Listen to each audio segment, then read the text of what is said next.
अक्सर आपने लोगों को धान, गेहूं, मक्का, सरसों इन सब की खेती करते हुए तो कई बार देखा होगा, लेकिन क्या आपको मालूम है कि एक ऐसी खेती भी होती है जहां धान और गेहूं नहीं बल्कि जहरीले सांपों की खेती की जाती है। और ये खेती कहीं और नहीं बल्कि चीन में होती है और चीन के लोग इसी खेती की वजह से करोड़ों रुपए भी कमा चुके हैं।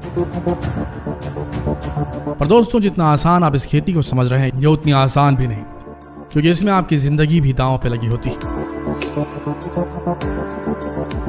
स्नेक फार्मिंग में कुछ सांप इतने ज्यादा जहरीले होते हैं कि अगर ये काट ले तो महज 5 सेकंड के भीतर किसी भी इंसान की मौत हो सकती है। आज के इस वीडियो में हम आपको स्नेक फार्मिंग के बारे में बताने जा रहे हैं, तो बने रहिए इस वीडियो के अंत तक।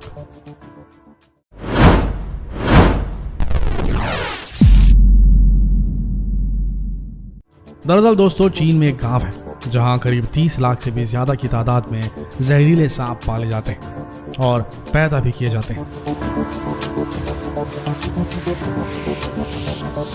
इस गांव का नाम जिसिक्याओ है। यह गांव चीन में स्नेक फार्मिंग के लिए काफी प्रसिद्ध है। इस गांव की मौजूदा आबादी लगभग 1000 के आसपास है, जिससे पता चलता है कि गांव का अमूमन हर शख्स हर साल लगभग 30,000 के करीब सांप पाला करता है।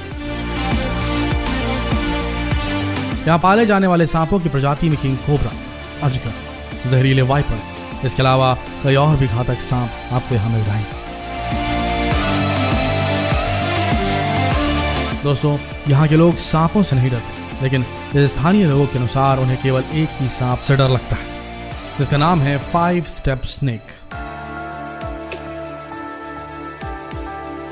अब हम आपको बताते हैं कि आखिर क्यों इस सांप का नाम 5 स्टेप रखा गया है। दरअसल दोस्तों, इसके पीछे एक दिलचस्प कहानी है। यहाँ के लोगों का मानना है कि सांप के डसने के बाद इंसान सिर्फ 5 कदम ही चल पाता है, बस इतने में ही उसकी मौत हो जाती है। इस गांव के लोग सांप का पालन इसलिए करते हैं क्योंकि वह सांप के अंगों और जहर को बाजार में बेच सके। आपको पता है इन सांपों के जहर की कीमत आज बाजार में कितनी? यहाँ 1 लीटर सांप के जहर की कीमत 3.5 करोड़ रुपए के आसपास की होती है। इतना ही नहीं, आज सांप का मीट चाइना के लोगों की फेवरेट डिशेस में से एक है। आइए जानते हैं कि कब से इस गांव में स्नेक फार्मिंग की शुरुआत हुई और किसने स्नेक फार्मिंग करना सबसे पहले शुरू किया। स्नेक फार्मिंग की सबसे पहली शुरुआत योंग हानचोंग ने की थी।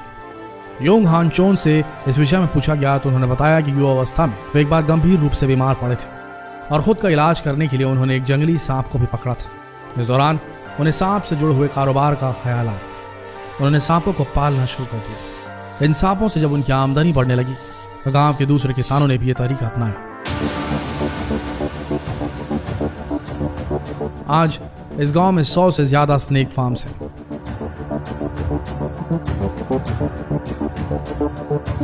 ऐसा बताया जाता है कि सांपों को फार्म से बूचड़ खाने ले जाने के बाद सबसे पहले इनका जहर निकाला जाता है और फिर तत्काल ही इनका सर काट लिया जाता है।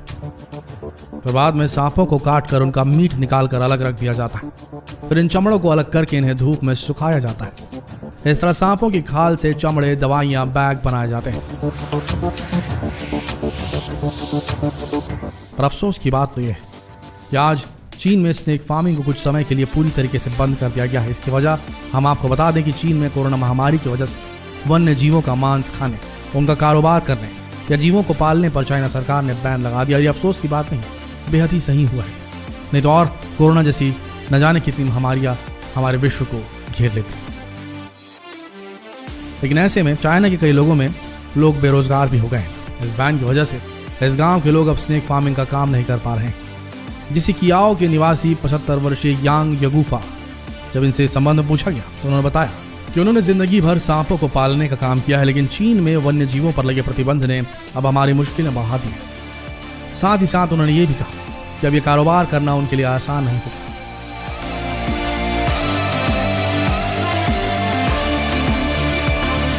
आगे उन्होंने बताया कि मैं पहले सांपों को पाला करता था और इस गांव के अधिकांश लोग भी स्नेक फार्मिंग के काम में लगे रहते थे, पर सरकार के बैन के बाद अब हमारे पास इतना पैसा नहीं बचा कि हम फिर से इस काम को शुरू कर सकें।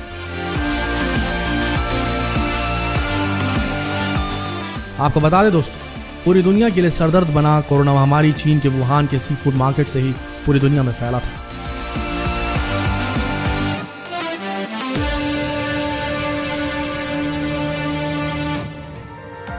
ऐसा माना जाता है कि कोरोना महामारी चमगादड़ की वजह से पूरी दुनिया में फैली, लेकिन अब ये साफ नहीं हो पाया है। जहां तक ये बात सच है कि जिस कियाओं में सैकड़ों लोग जो इस काम में लगे हुए थे, आज वो बंद हो चुके हैं, बेरोजगार हो चुके हैं।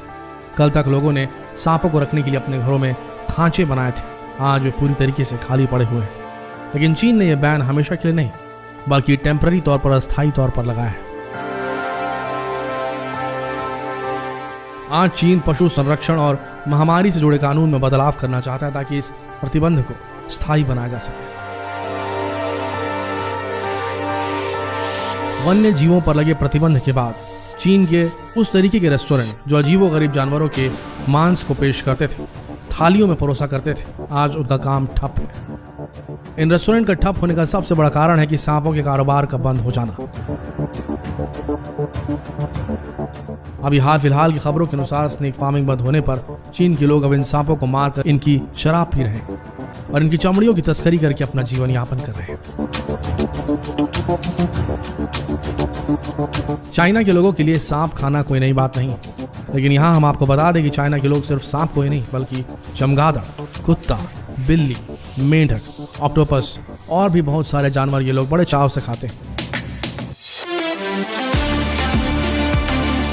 खैर, जिन लोगों की रोजी रोटी सांप पालने से चलती थी, उनके लिए चीन की सरकार कुछ न कुछ तो जरूर करेगी ताकि वो लोग भी अपनी रोजी रोटी अच्छी तरीके से चला सकें। लेकिन आप ही बताइए दोस्तों, क्या चाइना की सरकार को ये नियम हमेशा के लिए सॉलिड नहीं बना देना चाहिए? क्योंकि जंगली जानवरों को खाकर अलग अलग प्रकार की बीमारियां हम इंसानों में दाखिल हो सकती हैं, और अगर वो भी कोरोना महामारी की तरह इन्फेक्शियस हुई, संक्रमण फैलाने वाली हुई, तो मनुष्य जाति पर बहुत बड़ा खतरा मंडरा सकता है। तो वन्य जीवों का इस प्रकार से मर्डर करना और उन्हें थालियों में परोसना हमारे ख्याल से अब बंद कर देना चाहिए। आपका क्या मानना है कमेंट सेक्शन में जरूर लिखें, और ये जानकारीप्रद वीडियो जितना हो सके शेयर करें फेसबुक पर, व्हाट्सएप पर, यूट्यूब पर। मिलते हैं अगले वीडियो में, तब तक के लिए इस वीडियो के अंत तक बने रहने के लिए आप सबका धन्यवाद।